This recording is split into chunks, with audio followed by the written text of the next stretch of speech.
Olá, boa tarde. Rio de Janeiro, a gente começa com essas imagens de um acidente grave. Esse caminhão que você está vendo na tela da sua televisão, carregado de telhas, agora pela manhã tombou na Jeremário Dantas, um dos acessos para a linha amarela, ali em Jacarepaguá. Um acidente gravíssimo, complicou o trânsito, mas o pior, o motorista deste caminhão não resistiu aos ferimentos e morreu. Você está vendo o momento em que é tombado. Olha o estado que ficou a cabine. O ajudante também ficou ferido. Daqui a pouco todos os detalhes e você vai ver também aqui com exclusividade. Reinaldo voltou para mim, olha só, é isso mesmo. Com exclusividade você vai ver. O repórter Eduardo Oliveira joga as imagens, Paulinho, aí para mim na tela. Foi até o local onde houve aí um afundamento da pista na linha vermelha, só que ele não ficou só na parte de cima não. Você vai ter a imagem agora, ele foi aí, ó, no subterrâneo, por baixo, e mostrou as pilastras de sustentação que teriam causado esse problema, tão tortas, e segundo os funcionários, eles dizem que isso há risco para a pista, que ainda pode ceder muito mais. Daqui a pouco a gente vai conversar com o Eduardo, que vai trazer mais detalhes sobre esse caso. Vamos fazer o seguinte, eu vou fazer um rápido intervalo, mas volto daqui a pouquinho. Aí é só acelerando, 110, 120, eu volto já já.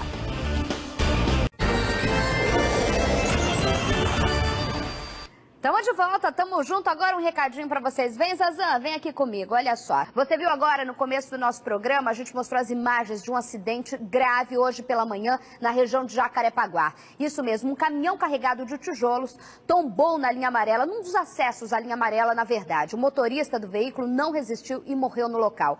Um passageiro ficou ferido. A reportagem é de Melissa Munhoz, que foi lá conferir. Rodou. O acidente aconteceu por volta das 7 horas na saída 1B sentido Barra da linha amarela na altura do Pechincha. O motorista do caminhão perdeu o controle da direção e tombou na curva. Na queda, ele bateu com a cabeça na mureta de concreto e morreu na hora. O ajudante ficou ferido e foi levado para o Hospital Lourenço Jorge. A carga de tijolo ficou espalhada na pista, que teve que ser interditada ao trânsito. Os funcionários da Lanza tiveram um trabalho para retirar o material e desvirar o caminhão. Posso fazer a seguinte observação? Nessa localidade ali, é um dos acessos para quem vem da freguesia, é um dos acessos para quem vem por trás ali pela Jeremário, para quem vem da Praça Seca fugindo do trânsito, e é uma curva muito fechada. Primeiro quero fazer um alerta para Sete Rio. O sinal que tem aí próximo para você pegar o acesso da linha amarela, ele não sabe, parece samba do crioulo doido. Você passa por aí, você sabe, né? Passou aquela pizzaria com nome conhecido ali, você vai ver. O sinal abre para um, abre para o outro e a gente acaba, ó, cruzando um na frente do outro e aí logo vem essa curva. Aí muita gente faz em alta velocidade. Não sei se foi isso o caso, olha a cabine do caminhão como ficou destruída, mas ali existe, ali teve um ônibus, tem 2 meses, que também quase tombou e acabou entrando na mureta. Infelizmente, você viu, o motorista não resistiu. O passageiro, identificado como Valdinei Conceição, foi levado para o Hospital Municipal Lourenço Jorge, como disse a Melissa ali na Barra, e segundo a assessoria de imprensa da unidade, ele está fazendo alguns exames de raio-x e vai passar por uma avaliação ortopédica. Não existe ainda o estado dele, mas no estado geral é estável, ok? Vamos que tem muito mais por aqui. Os rios da região norte e noroeste do estado começam a baixar depois que a gente mostrou que o estado era de risco. Porém, o medo de novas enchentes assusta os moradores da região. Quem vai contar pra gente é ela, que já tá sócia aqui, Daniele Correia. Rodou. Em Campos, o nível do Rio Paraíba do Sul, o principal de toda a região, está com mais de 2 metros acima do normal. O rio chegou a medir 8 metros e 70 centímetros. Pela manhã, ainda era possível encontrar pontos alagados no Cais da Lapa, no centro da cidade. Na região noroeste, o rio Muriaé, em Cardoso Moreira, baixou, mas continua com 3 metros acima do permitido. Segundo a Defesa Civil, as 40 famílias que ficaram desalojadas ontem por causa de uma enxurrada na localidade de Bananal voltaram para casa hoje. Em Itaperuna, o rio Muriaé já baixou 60 centímetros e não há pontos alagados.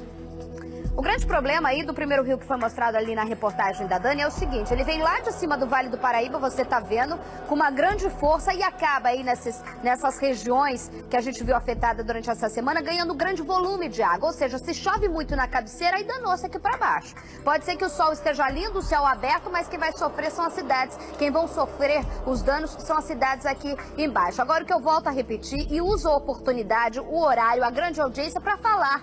Não é preciso fazer trabalho de de rescaldo aos senhores prefeitos da região, ao nosso governo do estado e até mesmo à nossa presidenta. É preciso reforçar o trabalho de prevenção. Sabe como? Na estiagem, quando não cai uma gota do céu, mas a gente sabe que lá na frente quem vai pagar o pato são os moradores, tá?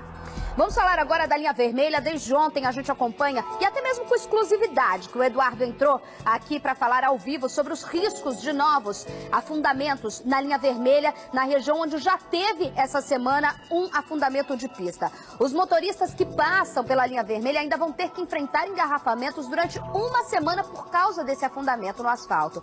Foi ali na altura de Duque de Caxias. E o que o Eduardo fez, o repórter Eduardo Oliveira? Ele conversou com o engenheiro responsável pelas obras e vai mostrar agora para vocês com exclusividade a laje que rompeu embaixo, sob a pista que ninguém vê, mas a gente mostra para você. Rodou.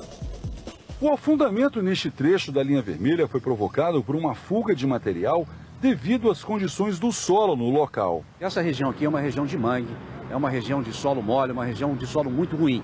A gente vai tentar ver de perto o que aconteceu aqui nessa laje da via expressa aqui da linha vermelha. A gente observa realmente um solo de mangue bastante difícil para manter essa estrutura intacta durante muitos anos. O problema começou aonde? Aqui embaixo. Exatamente. Nós estamos aqui debaixo da ponte.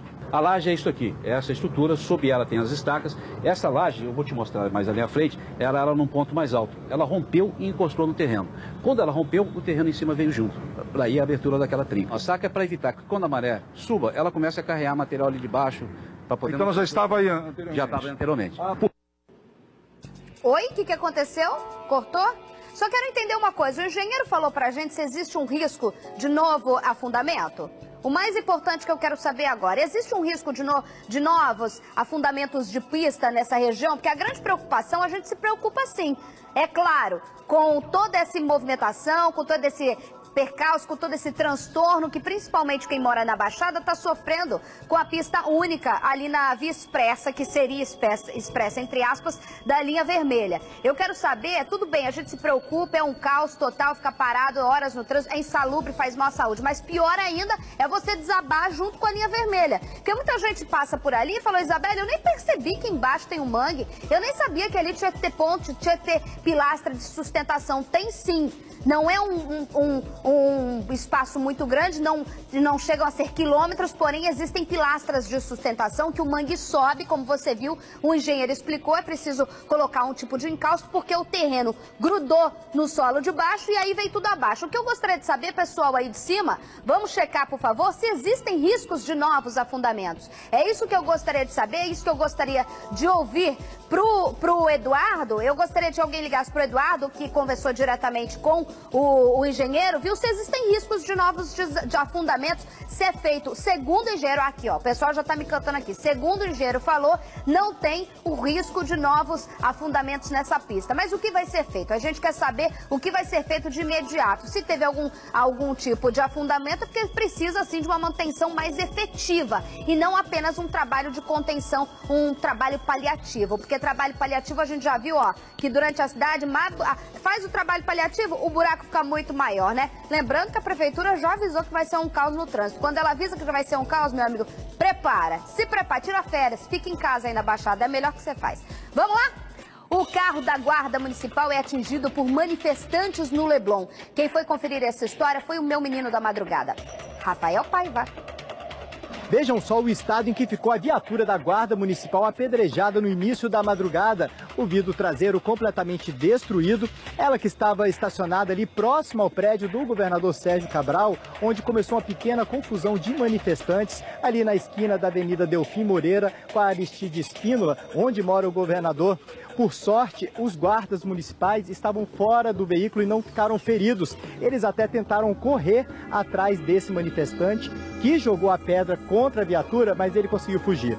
Outros dois foram detidos por desacato e trazidos aqui para a delegacia do Leblon, na Zona Sul, onde foram interrogados para tentar descobrir quem foi esse jovem que atingiu a viatura e deixou assim o vidro completamente destruído. Ó, quer fazer manifestação, quer gritar contra o Cabral, ok, show de bola. É para isso que agora os governantes, não só o Cabral, mas outros, entendem que a gente sabe gritar, a gente sabe se manifestar, tudo certo. Agora atacar O carro da Guarda Municipal, sinceramente, chega a ser grotesco, chega a ser cômico. Você atacar guardas municipais que estão fazendo o trabalho deles durante a madrugada.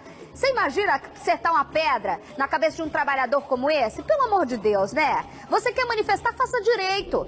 Eles parecem que ocupa alguma coisa, o movimento Ocupa Leblon, Ocupa Cabral, sei lá, é esse nome. Parece que eles se dizem parte desse movimento, esses jovens que fizeram isso. O engraçado é que o bonitão que tacou a pedra, que acertou o carro e quase acertou os guardas municipais, sorte que eles não estavam dentro, deu no pé. E deixou o quê?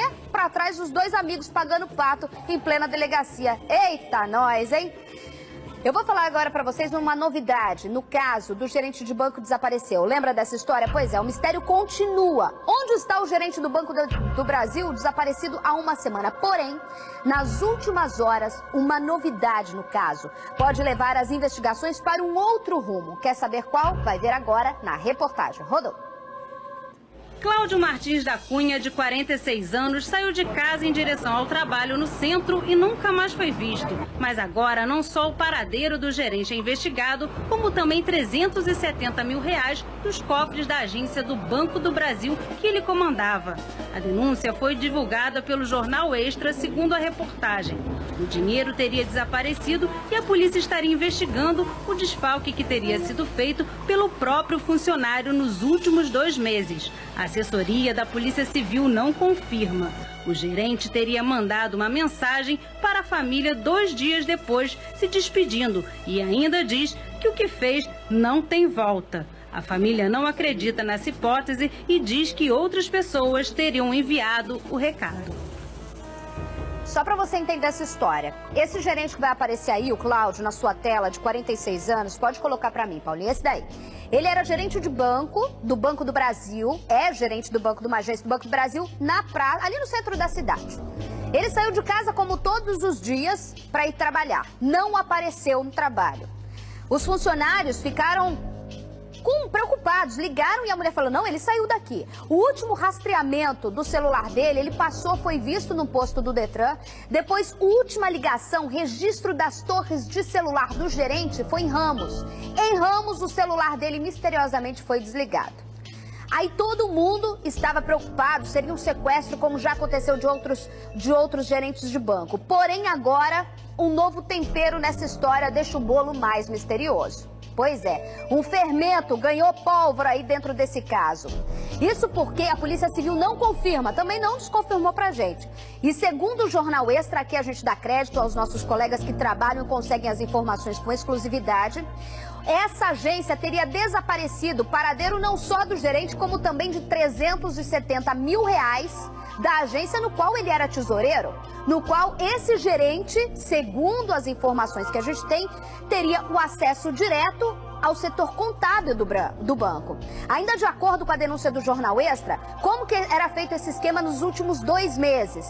O gerente depositava cheques sem nenhum valor em 2 contas dele, nome dele e de uma mulher, que não foi divulgado o nome nessa reportagem. Depois de ser feito esse depósito, um depósito que seria fantasma, sem quantia em dinheiro, ele fazia a retirada dessas contas como pessoa física em dinheirinho vivo. Mas não existiria esse dinheiro dentro do banco, ou seja, o desfalque estaria configurado. 370 mil desapareceram fumaça, igual o gerente do banco. 2 mistérios nesse caso.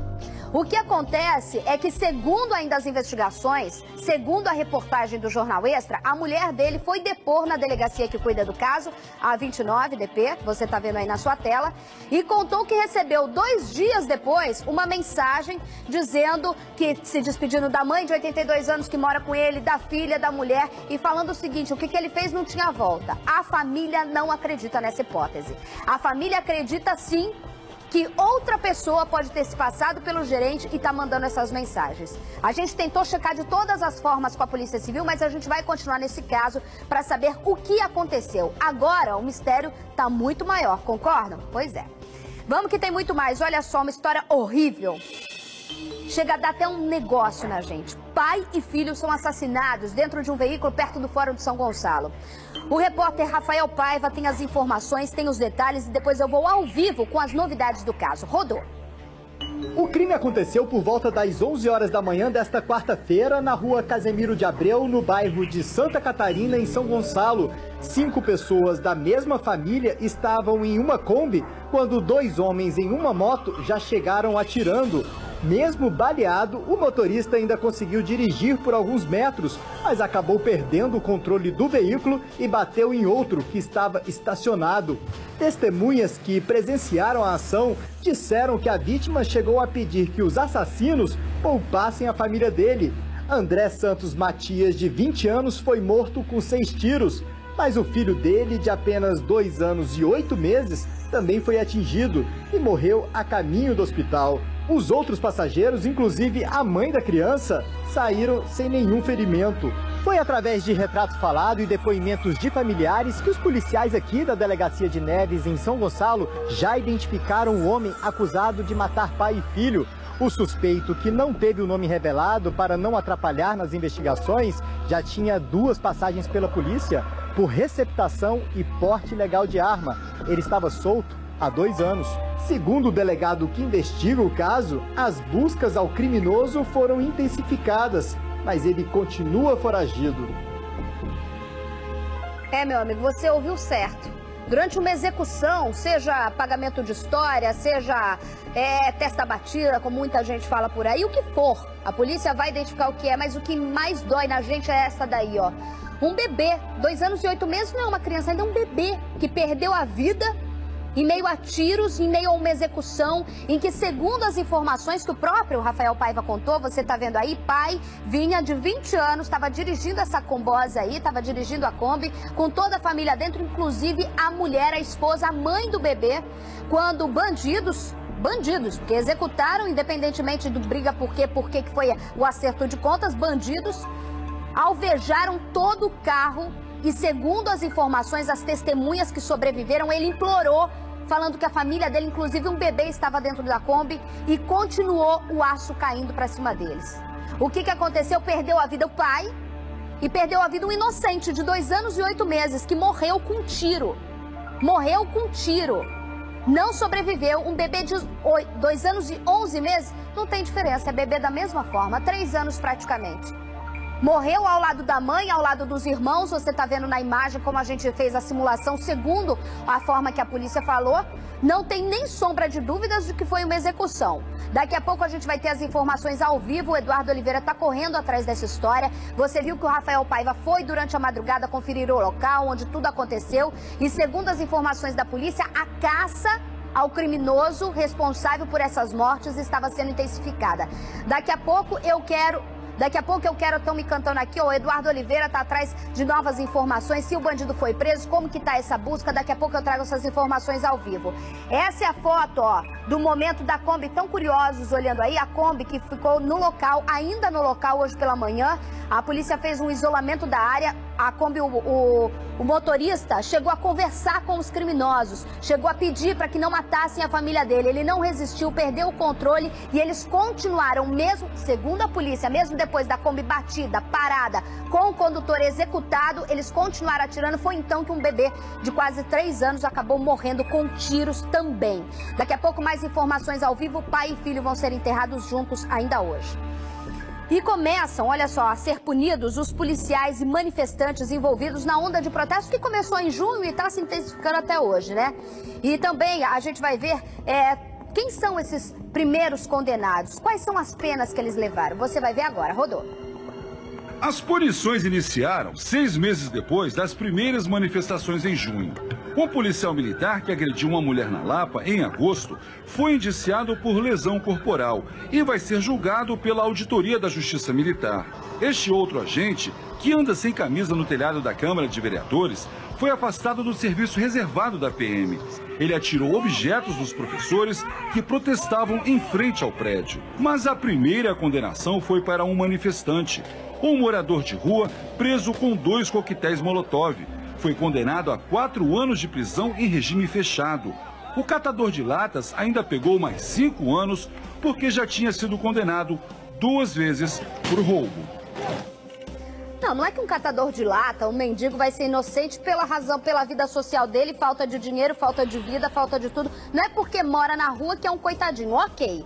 Mas é muito fácil nesse Brasil de meu Deus condenar o pobre, né?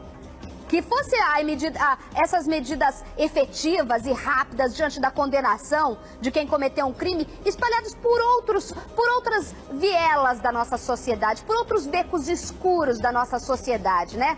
Quantas vezes você ouve aí na televisão que político tal, que fulano de tal, empresário tal desviou milhões, meteu a mão no nosso dinheiro ou continua bancando, seja de forma de descompromisso com a prestação de serviço, com o cofre público mesmo, com a saúde, metendo a mão na gente com a cara lavada, roubando a gente com a cara e com a gente com o narizão de palhaço, e ninguém é condenado. Pelo contrário, eles dão um tapa aqui, ó, na nossa cara. Vem aqui, Reinaldo, dão aqui, ó, isso mesmo, um tapa na nossa cara, jantando em restaurantes caríssimos, onde você não passa nem na porta, comprando carros absurdamente caros, sonegando impostos desses carros, morando em mansões, e muitas vezes sendo até o seu vizinho, você que mesmo que é rico, tendo dinheiro, é tão vítima quanto a gente, pode ser o seu vizinho bandido que nunca é condenado.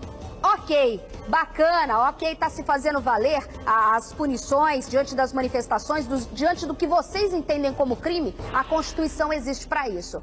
Mas o que eu fico mais indignada nesses casos é que é tão rápido mesmo, você condenar o pobre catador de lata, e essa mesma justiça, que para mim teria que ser a mesma, não condena de forma tão rápida, tão efetiva, outros casos muito mais graves do que esse. É sim um roubo, é sim tudo isso que a gente tá falando, é se ele encontraram com ele coquetel molotov, beleza, tem que condenar mesmo. Eu só queria o quê? Que fosse a mesma condenação em outros casos que a gente vê por aí. E são tantos, né? Só para complementar o que eu tô dizendo aqui, a Defensoria Pública já anunciou que vai recorrer de sentenças, dessa sentença do morador de rua que eu acabei de falar para vocês, que já tem a identificação deles, chega aqui para mim, é o Rafael Braga Vieira, morador de rua de 26 anos, e ele nega as acusações, tá? Ele diz que as 2 garrafas eram de água sanitária e desinfetante que ele tinha pego de uma loja, mas segundo o laudo técnico da polícia, as garrafas eram mesmo coquetel molotov, tá? Estão me gritando aqui, urgente. Eduardo Oliveira tem as informações direto de São Gonçalo sobre esse caso que eu mostrei agora, você viu? Um homem de 20 anos estava dirigindo uma Kombi com a família quando bandidos cercaram, atiraram, mataram ele e o filho dele de apenas 2 anos e 11 meses que estava no banco de trás. Eu vou agora ao vivo com o repórter Eduardo Oliveira, que tem novidades sobre o caso. Boa tarde, Eduardo. A polícia deu o bote já? Boa tarde, Isabel. Olha só, a polícia está investigando este caso e nós estivemos há pouco com a mãe da criança, que é a testemunha-chave para que a polícia consiga desvendar e localizar esses assassinos. Olha só. O que ela contou, Eduardo? Eu queria entender. Ela é uma testemunha ocular do crime. Ela estava ao lado do marido quando os criminosos interceptaram o veículo e saíram atirando vários disparos. O que ela contou do momento? Olha, Isabelle, momentos de pânico que essa mãe viveu ontem por volta de 1h da tarde, bem próximo do Fórum de São Gonçalo, hein? A criança foi a primeira a ser atingida com uma bala na cabeça. Ah, então peraí, muda a história, porque a informação que chegava pra gente é que depois de matar o pai, depois de atirar, o pai implorou pra não matar a família, mas na verdade a primeira bala acabou acertando o inocente, essa criança, pelo amor de Deus, na cabeça, é isso? Exatamente, a criança foi a primeira a ser atingida, Isabelle, e a mãe saiu do carro apavorada com a Kombi em movimento. Ela praticamente se jogou no chão com o filho no colo para tentar salvá-lo, mas a criança foi a primeira a ser atingida com uma bala na cabeça e posteriormente o pai. Que tragédia. Ela conseguiu identificar se eram mesmo 2 bandidos numa moto? Ela conseguiu dar detalhes para ajudar a polícia? Isabelle, são 2 homens que estavam em uma moto. Por enquanto, ela não falou nada com os jornalistas que acompanhavam o velório, neste momento, no cemitério de São Gonçalo, bastante abalada, teve que ser ajudada por parentes, por amigos. Assim que o caixão da criança chegou, ela simplesmente desmoronou literalmente. Deus me livre, Deus me livre. Você falou que ela viveu momentos de pânico, mas agora começa o terror, né? Eu me pergunto, como uma mãe se recupera de uma história dessa? Impossível. Agora, Isabelle, uma informação que é o seguinte, durante o velório dessa criança, que acontece neste momento, e do pai, eles estão sendo velados na mesma capela.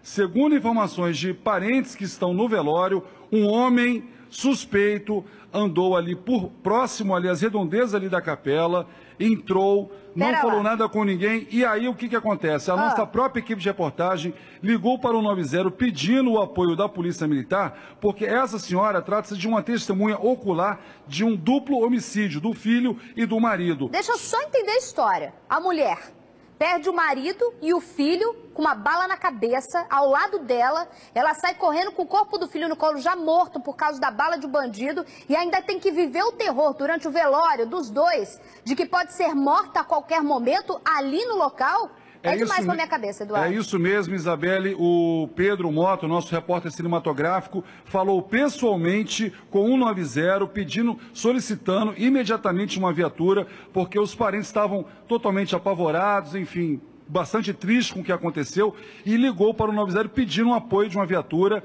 da Polícia Militar, do 7º Batalhão, para que desse a proteção a esta mãe, que está em estado de choque, mas existe a possibilidade desse suspeito, deste homem que cometeu este crime, enfim, 2 homens, né?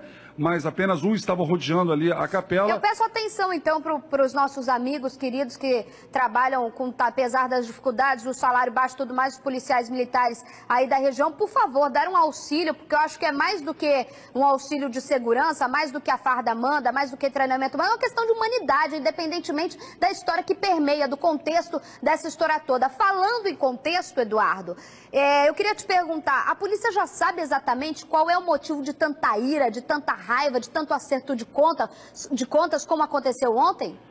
Isabelle, o que a polícia fala é o seguinte, parece essa informação de que o pai do garoto tem envolvimento com a milícia. Ele trabalhava como segurança, os parentes não quiseram informar em que local ele trabalhava como segurança, e a vida dele era uma vida muito secreta diante da família. Ele participava de eventos, de festas, mas não falava muito sobre o trabalho dele. Um rapaz de 20 anos, gente. Exatamente, uma situação, enfim, que levou a isso, segundo informações da família, devido a esse trabalho que ele realizava lá em São Gonçalo, mas o filho, infelizmente, foi o primeiro a receber essa bala, enfim, na cabeça, a mãe bastante desesperada, os parentes bastante desesperados. O enterro vai ser às 2h da tarde, Isabel. Só para eu entender, Eduardo, porque ficou um pouco em nóia. A gente colocou aí filho, senhor enterrado junto. Antes, a outra frase, a gente tinha colocado guerra do tráfico, mas você falou agora de milícia. Seria tráfico, ele seria envolvido em quê, na verdade, segundo as informações da polícia e das testemunhas que você acabou ouvindo? Olha, a informação é de que ele teria envolvimento com milicianos... E não com tráfico? Não com tráfico, com milicianos que tentam tomar o tráfico lá na região de São Gonçalo, viu, Isabel? Poxa vida, complicada essa história, mas independentemente de qual é o motivo, motivação, guerra de tráfico, milícia, seja o que for, o que mais a gente fica...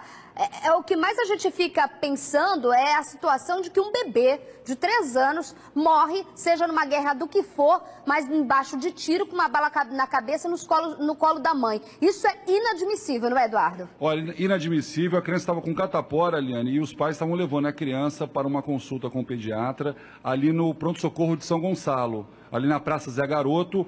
Pouco antes deles chegarem lá ao local, foi quando os 2 homens que estavam em uma motocicleta abordaram. O primeiro tiro acertou a cabeça da criança, a mãe se jogou do carro em movimento e em seguida o pai foi atingido também. Foi próximo à Praça Zé Garoto?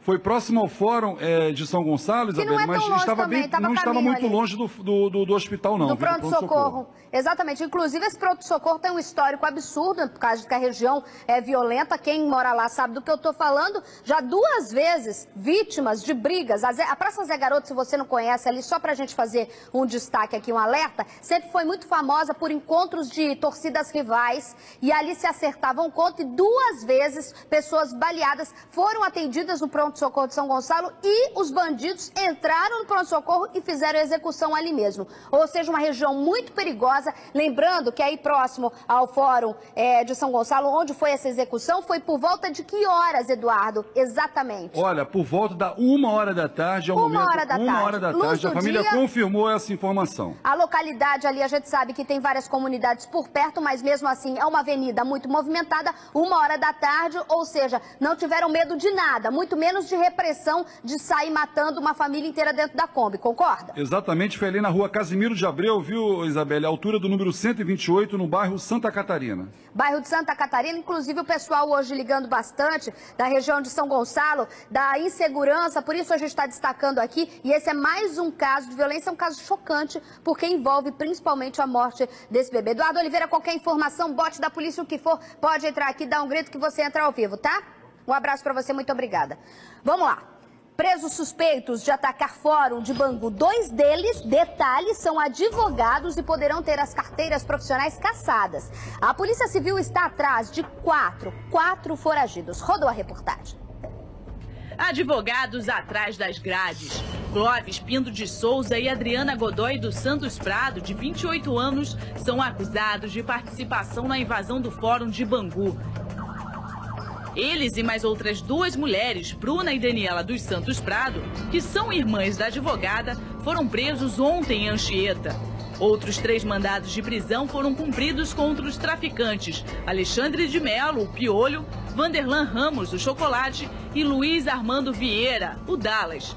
Todos eles já estavam presos. Os réus vão responder por homicídios qualificados, tentativa de homicídio e facilitação de fuga. Pessoas que foram presas ontem, tem 2 classes de pessoas. Uma das pessoas que colaboraram para o planejamento e a outras já são traficantes que também executaram a ação criminosa. Agora a Polícia Civil está atrás de 4 foragidos, mas apenas 3 tiveram as identidades reveladas. São eles Jean dos Santos, o de menor, Vanilson Gomes, conhecido como Tida, e Vinícius Castro. Outros passos serão dados para que a gente possa esclarecer definitivamente como se deu e quem são as pessoas que estavam nessa empreitada criminosa. A Ordem dos Advogados do Brasil abriu sindicância para apurar a conduta e o suposto envolvimento dos advogados com o crime. Caso seja confirmado o envolvimento de Clóvis e Adriana, eles poderão ter as carteiras profissionais cassadas. A tentativa de invasão ao Fórum de Bangu aconteceu no final de outubro. Os criminosos tentaram resgatar os traficantes Piolho e Chocolate. Segundo denúncias, o bando pretendia matar o juiz Alexandre Abraão. Durante a troca de tiros entre a quadrilha e os PMs, um menino de 8 anos e um policial morreram. Que bandidos tentem a fuga, invadam um fórum, isso não é de hoje e vai acontecer outras vezes. Eles vão tentar, é só ter uma brecha que eles vão acabar entrando. Agora frisou a imagem. O que mais me causa estranheza e que chega a gente a pensar é qual é o limite da ética?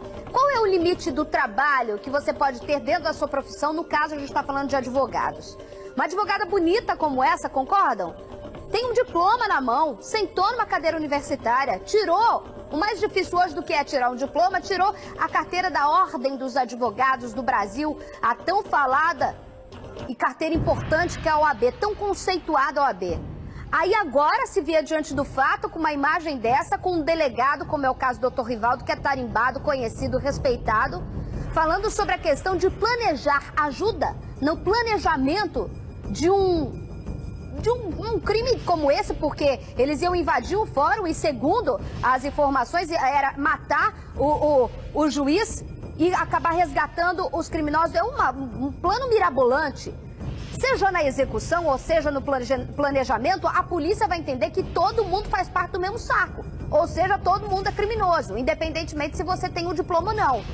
Lembrando que nesse caso, não foi uma simples fuga, não foi um simples corre-corre, não foi um simples tiroteio. No meio do caminho encontrou um menino de 8 anos que caminhava em direção ao futebol, que tinha acabado de se despedir da mãe momentos antes e que estava ao lado da avó, que é aquela imagem chocante, aterrorizante, horrível que a gente vê, que não teve chance de defesa nenhuma. Foi pá, caiu no chão, no centro, ao lado do calçadão de Bangu. Um outro detalhe importante que a gente tem que lembrar aqui, independentemente se conseguiu a fuga, se quebrou o portão de fora, ou se entrou, invadiu, se teve corre-corre, é que um outro policial, herói, no meio do caminho, indo lá, sem nada, foi lá para prestar depoimento, acabou dando de cara com os bandidos, tentou de alguma forma ajudar e também acabou morto. Duas pessoas 2 tiros que levaram a vida de 2 inocentes. E aí a polícia vai ver, você que está chegando agora, estão me falando aqui de novas informações, você que está chegando agora, foram presos. Toda a polícia está desmantelando toda a quadrilha que teria não só executado, mas como também planejado a invasão do Fórum de Bangu, que a gente aqui está relembrando a história para vocês, que deixou 2 pessoas vítimas desse absurdo. Segundo a polícia, tem advogados envolvidos no planejamento dessa execução. Tudo vai ser investigado. E a gente vai ficar na cola da polícia. Mas vale lembrar o seguinte, para a polícia, não importa execução do plano ou não importa o planejamento ou qual seja a participação. A gente conversou com o delegado. Tudo para eles vira, dentro da investigação, um indício só, de crime. Agora a Ordem dos Advogados do Brasil, vocês viram, também vai abrir a sindicância particular para saber se vai ter uma cassação da carteira ou não. Lembrando, são advogados titulados, passaram na prova, fizeram a faculdade e passaram na prova da Ordem dos Advogados do Brasil. Todo ser humano tem direito à sua defesa e de ter um advogado.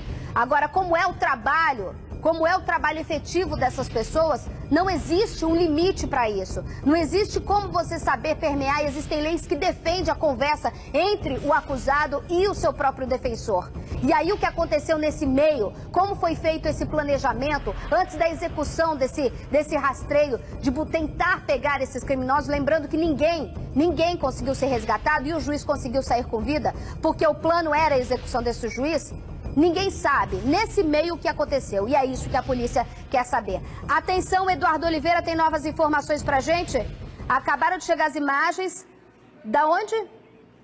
Novas imagens sobre o caso do pai, do filho modos do pai. Olha, eu nem vou olhar na televisão. Essa daí acaba de chegar as informações. Eduardo Oliveira, fala pra gente, esse é o menino que acabou morrendo ontem durante o tiroteio?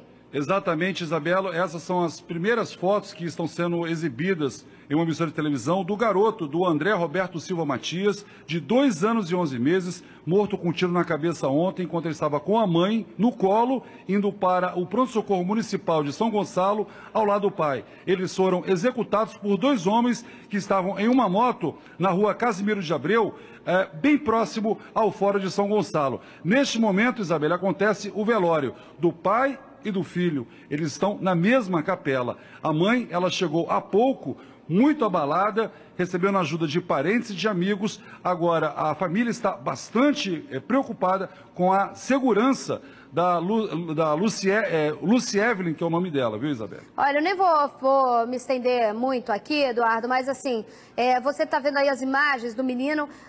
Simplesmente pai e mãe levavam o garoto que estava com catapora, suspeita de catapora, essa imagem horrível, triste que a gente está mostrando. Por que a gente está mostrando essas imagens e contando esse caso? Porque é inadmissível que por volta da 1 da tarde, um menino sendo levado para o pronto-socorro numa das principais ruas de São Gonçalo, ao lado do pai e da mãe, no colo da mãe, bandidos cerquem o local e matem o pai dele. Não sei qual é a rixa, qual é a treta, não sei, não quero saber. O que me dói é ver essa imagem dessa criança que foi morta a caminho do hospital para ser atendido, 2 anos e 11 meses, a 1 mês de completar 3 aninhos, perder a vida de uma forma tão absurda, tão grotesca, tão difícil da gente aceitar. Eduardo Oliveira, tinha outras crianças dentro do carro. Quem são os outros passageiros que estavam dentro dessa Kombi que também sobreviveram? Olha, Isabelle, a informação que a gente tem inicialmente é que estava o pai, o filho e a mãe, tá? E outras pessoas que estariam indo também para o pronto-socorro municipal de São Gonçalo, mas até agora a polícia não informou e nem a família quem seriam essas outras pessoas, viu? Acaba de chegar aqui informação para mim no meu ponto, que fica aqui, ó, vocês sabem, o Diego San Germano dizendo que havia uma outra criança, um bebê, mais novo ainda, de apenas 1 ano dentro do carro. Ou seja, se a tragédia já é um absurdo que a gente está vendo, esse menininho que perdeu a vida em troca de tiros nenhuma, né? Falar troca de tiros é ridículo, não foi troca de, foi execução mesmo, não teve bala do outro lado, só de de quem quis matar o motorista, que era o pai, infelizmente, o pai do menino que estava ali, mas escolheram uma hora muito bacana, né, para conversar com o pai dele, para acertar conta com o pai dele, acabou atingindo o menino a caminho do hospital. Segundo as informações que a nossa produção acabou de apurar, Eduardo, existia um outro bebezinho de 1 ano dentro da Kombi, também com outras pessoas, outros passageiros, que a nossa apuração está agora tentando checar junto à polícia. Ou seja, Eduardo, a tragédia poderia ser muito maior, né? Com certeza, Isabel, esse caso deve ser investigado agora pela Divisão de Homicídios de Niterói, que é sob o comando do Dr. Wellington Vieira. Com certeza, a gente espera que ele consiga identificar estes 2 homens que cometeram esse crime bárbaro. Sabe o que eu fico indignada? Pode até parecer, Isabel, não tem cabimento isso que você... Não tem cabimento mesmo, mas as pessoas, quando falam, fulano morreu com bala, fulano morreu com tiro, você nunca passa pela tua cabeça uma criança. Por isso que é tão chocante a gente ver um bebê, uma criança morrer vítima de bala, vítima de revólver, vítima de pistola, seja o que for, fuzil. No caso, a gente teve uma situação emblemática, diferente as razões, é claro, e diante das primeiras suspeitas da polícia, mas a menina Giovana, aqui na Baixada, que tanto marcou a gente, assim como o rostinho desse menino, as fotos dela matavam a gente toda vez que a gente colocava aqui no ar para vocês, da mesma forma que morreu assistindo o CD da Galinha Pintadinha ao lado da mãe durante uma tentativa de assalto. O contexto é diferente, mas o que eu quero dizer é o seguinte, né, Eduardo? A gente com muito pesar que a gente divulga a morte de qualquer criança, de qualquer inocente, mas diante de bala é muito mais pesado ainda, né? Olha, muito pesado, viu, Isabel? Todas as pessoas que estavam lá, tinham alguns jornalistas, eles se mantiveram afastados a pedido da família, mas todos estavam bastante abalados, mesmo, infelizmente, acostumados a fazer coberturas, enfim, trágicas, mas envolvendo uma criança de 2 anos, 11 meses, uma situação bastante difícil. Não dá para acostumar nunca, né, Edu? Não dá para acostumar. Você, então, que é pai de 2. Valeu, Eduardo Oliveira, pelas informações. Qualquer coisa é só chamar de novo, tá bom? Okay. O tenente da PM, Daniel Benites, será julgado amanhã no Fórum de Niterói. Você lembra do caso? Ele é envolvido no assassinato da juíza Patrícia Scioli. O repórter Daniel Penafirme tem mais informações e conta pra gente. Rodou. Daniel Benites vai ser levado do presídio de segurança máxima de Bangu 1 até o Fórum de Niterói sob forte escolta policial. Ele é acusado de disparar pelo menos 6 dos 21 tiros que mataram Patrícia Scioli há 2 anos, na porta de casa em Piratininga, Niterói. Câmeras de segurança registraram a presença do oficial horas antes do crime, perto da Rua da Juíza.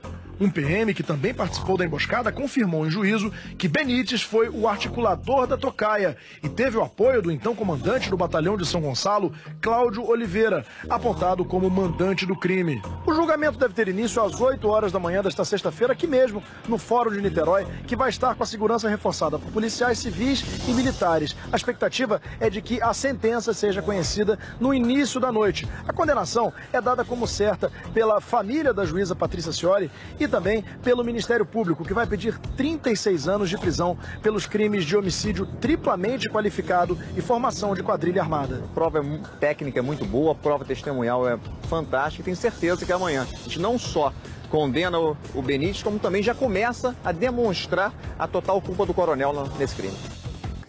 Pois é, muito importante esse julgamento que a gente vai acompanhar de perto, principalmente porque o Benites, nas investigações, segundo o Ministério Público e também segundo a polícia, era como se fosse o braço direito, você está vendo a imagem dele, do coronel Cláudio, que segundo as investigações seria o mandante da execução da juíza. O Benites é o primeiro oficial a ser julgado neste caso. O julgamento dele e do coronel Cláudio são considerados os mais importantes diante dessa história e diante da expectativa da família e da sociedade de execução, de sentença, na verdade, da condenação deles. Só para lembrar, o julgamento do coronel Cláudio está previsto para março do próximo ano. Valeu? Olha só, uma história de superação que você vai conhecer agora. Um rapaz, a história é impressionante, deixa as ruas para ser chefe de cozinha. Ele recebeu a ajuda de um anjo da guarda. Quem é esse anjo da guarda? Você vai conferir com ela. Mônica Chagas. Vale a pena assistir.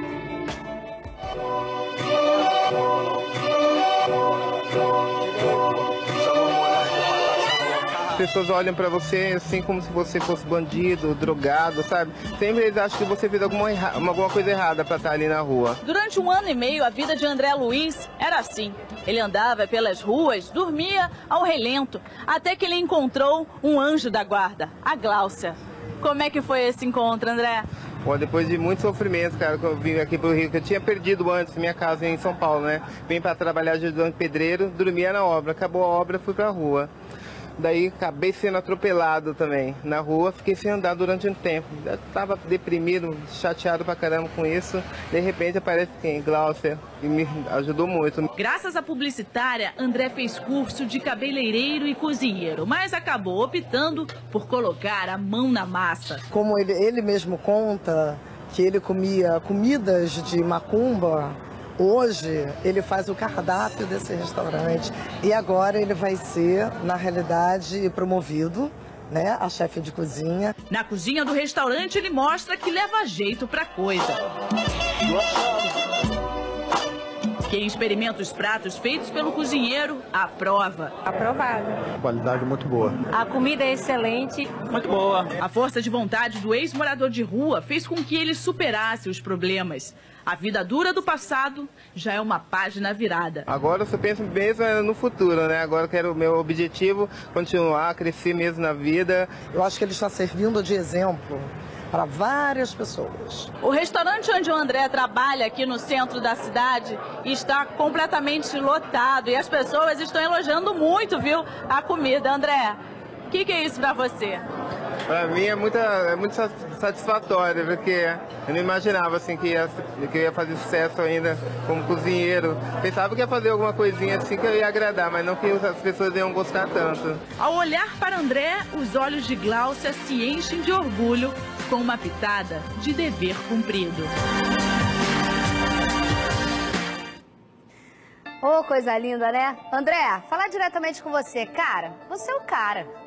É superar demais uma vida que para muitos já está entregue lá, para a sociedade já está lá, esquecida, como se você não existisse dentro do seu próprio corpo. Você foi lá, mostrou que pode, mostrou que vai e que consegue, que tem um futuro maravilhoso pela frente. Aliás, tu é muito bonito, viu? E para Gláucia agora, se ele é o cara, Gláucia, você é a mulher que todos nós devemos buscar dentro de si. É o ser humano que todo mundo deve buscar dentro de si, principalmente nesse mês de dezembro, que a gente fica um pouco mais balançado, com vontade de fazer o bem. Aproveita. A Gláucia, o anjo da guarda do André, realiza um projeto social no Colégio Padre Doutor Francisco da Mota, no Morro da Conceição. Ela não para por aí. Ela precisa de ajuda para continuar os cursos feitos para os moradores de rua e pessoas pobres, pessoas carentes. Quem puder ajudar, a gente está aqui fazendo o nosso papel. Entre em contato com a Gláucia, esse anjo da guarda, essa pessoa maravilhosa e iluminada por Deus que está aqui perto da gente. O telefone está aí na tela, 7732-9483 ou 2223-2376. E é impressionante como você muitas vezes passa pela rua e nem percebe a existência dessas pessoas. Nem percebe que existem pessoas ali implorando por qualquer tipo de ajuda. Ah, Isabelle, mas não é perigoso ajudar? Não, não é perigoso ajudar, não. É importante ajudar. Dentro de cada um tem um ser humano, eu gosto de falar isso aqui, muitas vezes um ser humano que está com a estima lá embaixo, que não vê perspectiva da vida. Se muita gente que é rico, que esbanja dinheiro, que esbanja saúde por aí, entra em depressão profunda e perde o sentido da vida, que é tão triste, qualquer um de nós pode passar por uma situação como essa. Você imagina o cara que está lá, que vive a violência da rua, a sujeira da rua, o desespero da rua, o abandono da família, muitas vezes ligado a doenças como o álcool, a droga e tudo mais. Por isso é importante ter sempre uma mão amiga. E eu falo pra vocês, é por isso que eu não perco esperança de jeito nenhum no mundo, muito menos nas pessoas. Valeu, Gláucia, valeu, André, um beijo pra vocês, tá? Beijo grande que sirva de exemplo e a gente tá aqui pra mostrar. Vamos lá? 3 dias do fim do Campeonato Brasileiro, Vasco e Fluminense lutam contra o rebaixamento. Ai, ai, ai, que tá brabo demais. As torcidas dos dois clubes ainda têm esperança de que eles não caiam para a Série B no ano que vem. E aí, a gente fez o seguinte, mandou um tricolor desesperado, que ainda tem esperança, fazer a reportagem pra gente zoar um pouquinho mais da cara dele. Quem conta pra gente é Daniel Perafirme. O fantasma do rebaixamento está solto e promete assombrar de vez o Vasco e o Fluminense. Todos os cantos da cidade, não se fala em outro assunto. Decisão de domingo, né? Quem vai cair? Juntos, os dois times têm 8 títulos brasileiros, sendo 4 para o Tricolor e 4 para o Cruz Maltino. Mas nem só de tradição vive o futebol. Em campo, depois de 2 campanhas de muitas derrotas, as equipes chegam à última rodada precisando vencer seus jogos e torcer por outros resultados, para que consigam escapar da degola. Mesmo assim, não há como os dois fugirem juntos do rebaixamento. Pelo menos um cai. Pelas ruas, os torcedores são unânimes em apontar os principais responsáveis pelo fracasso de Flu e Vasco. Diretoria, meu irmão, política. O que você acha que foi? Isso é como esses dirigentes aí, né? Pior para Dona Rúbia, a torcedora símbolo do Fluminense. Apaixonada pelo clube, ela fez da própria casa um verdadeiro santuário tricolor e tem vivido dias de pesadelo com a atual situação do time. Muita zoação, muitos torcedores me perturbando, mas isso não me afeta, não. Com a camisa autografada pelo ídolo Fred, ela ainda acredita que o clube vai continuar na elite do futebol. E é com este sentimento que vai acompanhar a partida decisiva de domingo do Tricolor contra o Bahia. Esperança que não morre, amor sem fim. Sabe por quê? Porque eu sou tricolor, eu sou apaixonada pelo Fluminense e eu já vi grandes glórias do meu clube. Aqui no Vasco da Gama, o clima de tensão entre os jogadores era visível no semblante deles durante o treino desta manhã, visando o jogo contra o Atlético Paranaense fora de casa, uma das melhores equipes do Campeonato Brasileiro. Nervos à flor da pele, desconfiança que começa no gramado e passa para o torcedor. Não dá mais não, não tem como não, vai cair mesmo. Só resta então ao torcedor acompanhar tudo à distância e mandar aquela vibração positiva para o time de coração. Até porque um amor tão forte assim não acaba com um simples rebaixamento. E se cair? É lamentável, mas continuarei sendo tricolor com muita fé. E o Vasco cair? Tamo junto, a gente não larga ele não. Tá certo. Meu time já caiu, tá? Falar pra vocês. Chorei no dia, chorei de raiva, chorei de ódio, de nervoso. Mas voltou e foi campeão mundial. Então, sirva de consolo pra vocês. Quem sabe vocês não voltam depois e virem campeão mundial, concorda? Campeão do mundo! É isso mesmo, só pra jogar na cara de quem nunca foi. Mas tudo bem. Falando agora, só vamos falar a realidade, né? Tem que ter esperança, tem que ter tudo. Mas o Fluminense vai pegar a Bahia na Fonte Nova, que a gente sabe que é um caldeirão total. Aí vai, coitado do Vasco, vai pegar o Atlético Paranaense lutando por uma vaga na Libertadores. Não vai dar mole de jeito nenhum. Além de tudo, precisa de ajuda de quem? Do Botafogo pra ganhar do Criciúma. Botafogo, tá precisando de nada. Será que vai ajudar? Será que vai ajudar? Ou você que é botafoguense doente, dona Natália, a senhora quer que o Botafogo ajude? Ou não? Fala a verdade. A Natália tá secando todo mundo. Ela seca, ela torce mais... Bota a Natália ali, por favor, Zé. Vira. Ela tá escondida ali, ó. Bota a carinha dela que ela fica... Ó, é a Natália aí, ó, que fica comigo respondendo Face. Coloca ela aí. Essa... Aí, ó, tá no escuro, ó. Ficou na penumbra. Desligaram a luz dela. Essa daí é a mais secadora... Ah, tá aqui na câmera que o Zé tá se ajeitando. É a mais secadora que eu conheço. Flamenguistas, vascaínos e tricolores. Ela seca todos vocês mais do que ela torce pro Botafogo, tá bom? Vamos colocar no Face o pessoal o que tá falando. Vai cair ou não vai cair? Tem esperança ou não tem? Joga aí que eu quero botar o meu povo falando aí na tela pra vocês. Everaldo Andrade, quem cai é o Fluminense e o Vasco é vice. Ai, o Vasco vai ficar vice na caída também? Cíntia Oliveira Roberto, cai Fluminense, cai. Eu acho que cai os dois. Eu não vou falar minha opinião aqui. Eu acho que pro futebol, todo mundo vai curtindo Flávia Guimarães, Lohane Paz, Adrus Max. Bota aí na lista do segundo filho. Pedro Paulo Machado, os dois. Tá difícil de ter esperança. Eu fico triste pelo futebol carioca, tá? Sinceramente, a boazinha não queria cair ninguém, não. Na verdade, porque quem perde é o próprio futebol. O que a gente vai comemorar o ano que vem? O que a gente vai brincar? Metade brinca na Série A, metade brinca na Série B? Não dá pra brincar assim, não. Falando nisso que o Lio fez pra vocês, prepara daqui a pouco a vinheta do Disque Dedo na Cara. Hoje foi a primeira vez, eu atendi durante 1 hora. Pode colocar, joga aí na tela, começou a valer a partir de hoje. Pode jogar na tela durante... Vai, jogou? 3, 2, 1, pá! Joga na tela. Anotou o telefone? Pois é, durante 1 hora hoje pela manhã eu fiquei muito feliz, tive contato direto com vocês. Muita gente ligava para conferir se era eu mesmo que estava atendendo. É uma linha exclusiva e direta comigo. Você pode ligar todos os dias, mas atenção, não adianta ligar agora. É das 9 às 10 da manhã. Eu vou atender todos vocês, um por um. Muita gente está ligando embaixo. Se eu não atender, porque eu estou atendendo uma outra pessoa. Tenta que você vai conseguir, tá bom? Das 9 às 10 da manhã eu atendo o telefonema de todos vocês. Denúncias, elogios, críticas, o que vier. Receita de bolo, que eu também adoro fazer. Trocar experiência na cozinha, por que não? Pode ligar que a gente bate aquele papo bem querido. Solta de novo. Ah, tá na tela ali, ó. Ó, 9922 15811. Esse 9 atrapalha a minha vida, gente? Não atrapalha a vida de todo mundo? Esse 9 tá atrapalhando a vida de todo mundo, né? Vamos fazer o seguinte, joga direto aí na tela. Eu vou para um rápido intervalo, mas volto já já, não sai daí. Faz um jornal de verdade, botando o dedo na cara, mostrando a realidade. Bom astral e simpatia, mas também...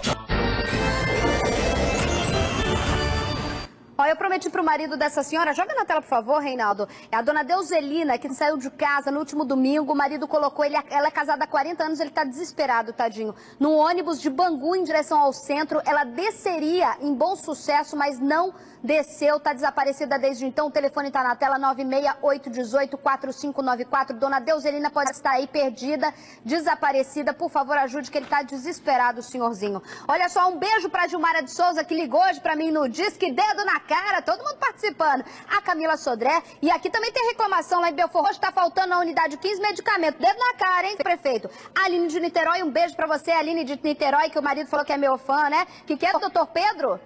Médico do Copador, que atendeu o Daniel. Doutor Pedro, médico do Copador, que atendeu o Daniel. Um beijo pro senhor. Daniel passou mal, mas tá joia, beleza, nosso amigo querido. A Rafaela, de 3 anos, que é filha da Radiane, que também me ligou participando do Dedo na Cara. Eu espero vocês amanhã. Muito obrigada pela audiência, pela companhia, por tudo, por todo o carinho. Dedo na Cara e vocês no coração. Eu volto amanhã. Tamo junto, hein?